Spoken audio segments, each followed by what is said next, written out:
रोहतक के गांव लाखरमाजरा में हुए हादसे के बाद इंडिया न्यूज हरियाणा ने बास्केटबॉल खिलाड़ी हार्दिक राठी के परिजनों से खास बातचीत की है। देखिए। अव्यवस्था के चलते देश ने एक बेहतरीन खिलाड़ी खो दिया। हम बात कर रहे हैं लाखरमाजरा के 17 साल के बास्केटबॉल प्लेयर हार्दिक राठी की, जिनकी खेलते वक्त मौत हो गई। उनके दादा हमारे साथ हैं। बहुत बड़ा हादसा है ये। किस तरह से आप इसको देखते हैं, और नेता भी यहाँ पर आ रहे हैं, तो किस तरह का आश्वासन आपको मिल रहा है? आश्वासन जो दे रहे हैं, आश्वासनों से क्या होता है? अगर पूरा होता है तो आश्वासन है, नहीं तो कोई यूज नहीं। आगे वाले खिलाड़ियों के जो आने वाले हैं उनकी तो सेफ्टी हो जाएगी, हमारा तो गया लाल। कम से कम ये देखते हैं हम और बच्चों का भविष्य खराब ना हो, इस प्रकार मौत ना हो, बस हमारी तो ये इच्छा है। तो अब क्या चाहते हैं आप, क्या होना चाहिए? हम ये चाहते हैं कि भाई सारे हरियाणा के जो पुल हैं इनकी चेकिंग हो और इनको पूरा अच्छी तरह से इनकी मरम्मत कर दें, ताकि आगे बच्चे के साथ किसी के साथ ये हादसा ना हो। आप मानते कि अव्यवस्था के चलते हार्दिक की जान गई है? ये तो मेरे कहने की जरूरत नहीं है, तो आपको भी पता है, सभी चैनलों को पता है कि भाई ये किस कारण हुआ है। इसमें तो आपने पोल भी देखा है, पोल की पूरे पोल की वो भी देखी है कि क्या पोजीशन थी, जर्जर अवस्था में था। इसकी ग्रांट भी आई हुई थी एमपी की तरफ से, 7/11/2023 को ग्रांट आई थी, यूटिलाइज आज तक नहीं हुई, फाइलों में चक्कर काट के रह गई। ये तो एडमिनिस्ट्रेशन की कमी है ना। समय पर सही होता तो आ जाता। समय पर नहीं, 2 साल लग गए। समय तो हुआ 6 महीने लग जाए, 10 महीने लग जाए, 2 साल तक भी समय नहीं है तो फिर क्या समय होगा, आप बताओ। ये एडमिनिस्ट्रेशन जो फाइलों में घुमाता रहा चारों तरफ, अगर इसको प्रैक्टिकल रूप दे देता तो ये अच्छा कि और भी नहीं होते, वो उधर वाला भी नहीं होता, झज्जर वाला भी, अगर ऐसे होते तो कोई भी हादसा नहीं हो। अब चाहते हैं कि पूरे प्रदेश के हाँ, ग्राउंड सही हो। बिल्कुल प्रदेश की चाह, हम तो बस पूरे प्रदेश के बच्चों की सेफ्टी हो, कम से कम उनके नॉर्म तो देख ले कि भाई किसी प्रकार का कोई दुर्घटना के कोई पोल तो नहीं खड़ा है कोई ऐसा, ताकि और बच्चे के साथ ऐसा ना हो। तो ये उनके दादा थे, और पिता से भी हम बात करते हैं। इनका यही कहना है कि अब वो ये चाहते हैं कि पूरे प्रदेश की व्यवस्था सुधरे, क्योंकि अव्यवस्था के चलते एक बेहतरीन खिलाड़ी देश ने खो दिया है। अगर समय पर काम होता तो ये स्थिति नहीं होती थी। सर, पंजाब के मुख्यमंत्री भी आए हैं और यहाँ के स्पोर्ट्स मिनिस्टर भी यहाँ पर आए। किस तरह के आश्वासन?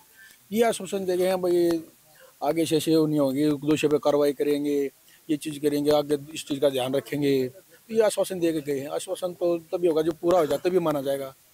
अब क्या चाहते हैं आप? हम यही चाहते हैं भाई, आगे आने वाले समय में जो हमारे बच्चे के साथ हो, किसी बच्चे के साथ ना हो। अरे स्टेडियम का ध्यान दिया जाए, उनके जो समय पर मरम्मत की जाए, उनमें कोई दिक्कत देखभाल है तो जो आगे सरकार को, अपने मंत्रियों को, जो अधिकारियों को बार बार सर्वे के लिए बोला जाए कि भाई उनकी सर्वे करो, 6 महीने हो गए, साल महीने हो गए, नहीं तो कैसी जर्जर है, ताकि ऐसा हादसा फिर ना हो। हार्दिक के नाम पे स्टेडियम हो, हाँ, और पूरे प्रदेश में व्यवस्था सुचारू हो। हाँ, पूरे प्रदेश में व्यवस्था, पूरे स्टेडियम में जो भी है वो अच्छी तरह हो, और हार्दिक के नाम पे इंडोर स्टेडियम बन जाए, ताकि यहाँ पर जो बच्चे आने वाले पीढ़ी भी हैं वो भी जो है समय पर बढ़िया, चाहे वो रात हो, दिन हो, चाहे घाम हो, गर्मी हो, चाहे कुछ भी हो, बारिश का समय हो तो सर्दी हो, तो समय पर उनकी प्रैक्टिस ठीक पर समय पर हो जाए। तो ये हार्दिक के पिता हैं, ये अपने लिए कुछ नहीं मांग रहे हैं, ये उन खिलाड़ियों के लिए मांग रहे हैं ताकि प्रदेश में किसी भी खिलाड़ी के साथ ऐसा हादसा ना हो। इन्होंने अपने 17 साल के बेटे को खोया है, तो देश ने एक बेहतरीन खिलाड़ी खो दिया। इंडिया न्यूज के लिए रोहतक से दिनेश बोस। और वहीं पानीपत में हमारे संवाददाता ने ग्राउंड जीरो पर शिवाजी स्टेडियम का भी जायजा लिया है। अंदर जाते ही बास्केटबॉल के ग्राउंड बिल्कुल ही जर्जर हालत में मिले हैं। बास्केटबॉल की जालियां उतरी हुई हैं, तो वही पोल के नीचे बड़ी बड़ी घास उगी हुई है। यहाँ तक कि ग्राउंड में छोटे छोटे गड्ढे भी बन चुके हैं, जिसमें किसी खिलाड़ी का पैर फिसला तो चोटिल हो सकता है। हमारे सहयोगी की ये रिपोर्ट देखिए। हरियाणा में खेलों के खराब उपकरण के चलते पिछले 5 दिनों में 2 खिलाड़ियों को अपनी जान गंवानी पड़ी। आज इसी कड़ी में हम पानीपत के शिवाजी स्टेडियम में पहुंचे हैं, यह जायजा लेने की यहाँ के जो खेल उपकरण हैं उनकी व्यवस्था कैसी है। हालात हम आपको दिखा रहे हैं। बास्केटबॉल का ग्राउंड है, यहाँ आप देख सकते हैं बास्केटबॉल के जो ये जालियां लगी हुई है बिल्कुल खराब व्यवस्था है इनकी और इनके हालात बिल्कुल जीरो हैं।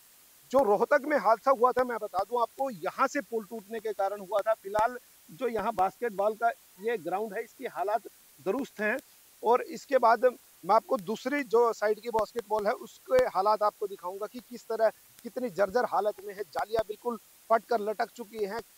खेल प्रशासन का इस ओर कोई भी ध्यान नहीं है। जो अगर मैं बात करूं ग्राउंड की, आप ग्राउंड पर देख सकते हैं कि जगह जगह गड्ढे पड़े हुए हैं, छोटे छोटे गड्ढे आपको दिखाई दे रहे होंगे जिससे एक खिलाड़ी का बैलेंस बिगड़ सकता है और उसको गंभीर चोट लग सकती है। तो मैं कुल मिलाकर यही इस ग्राउंड की और इस बास्केटबॉल के ग्राउंड की यही बता सकता हूं कि यह हालात ठीक नहीं है। यहाँ के हालात आप देख सकते हैं, तस्वीरों में आप देख रहे होंगे कि किस तरह की जो बास्केटबॉल है, बास्केटबॉल के ग्राउंड में बास्केट होती है जिसमें बॉल डाली जाती है, उसकी व्यवस्था और उसके हालात देखिए कैसे हैं। बिल्कुल जीरो हालात हैं। यहाँ साफ तौर पर देखा जा सकता है कि यहाँ किसी तरफ कोई और ध्यान नहीं दिया जा रहा। मैं बता दूं आपको कि यहाँ पानीपत में एक ग्राउंड और बनाया गया था जिसमें खिलाड़ी प्रैक्टिस करते हैं। हालांकि वो यहाँ से बहुत दूर है, शहर के आउटर पर है जहाँ बच्चे जाते हुए भी डरते हैं क्योंकि एक एकांत में वो ग्राउंड है। दूसरा मैं बता दूं कि पानीपत के अंदर से जो पंचायत मंत्री है कृष्ण लाल पवार, उनकी बड़ी विधानसभा है इसराना। इसराना के अंदर सबसे बड़ी जो है बास्केटबॉल की एकेडमी है जो कि गैर सरकारी भी है और सरकारी भी है। कई ग्राउंड उसके बनाए गए हैं। तो आज जब इस कड़ी में उनसे बात की गई तो उनका कहना था कि बास्केटबॉल के सभी ग्राउंड और जितने भी गैर सरकारी हैं, सरकारी हैं या व्यायामशालाएं हैं, सभी की जांच कराई जाएगी और सभी का जायजा लिया जाएगा कि किस प्रकार की क्या कमी है और उस जो कमी को जल्द ही दूर करके सभी खेल ग्राउंड को दुरुस्त कर लिया जाएगा। इंडिया न्यूज के लिए पानीपत से राजेश कुमार। और भी पलवल के गांव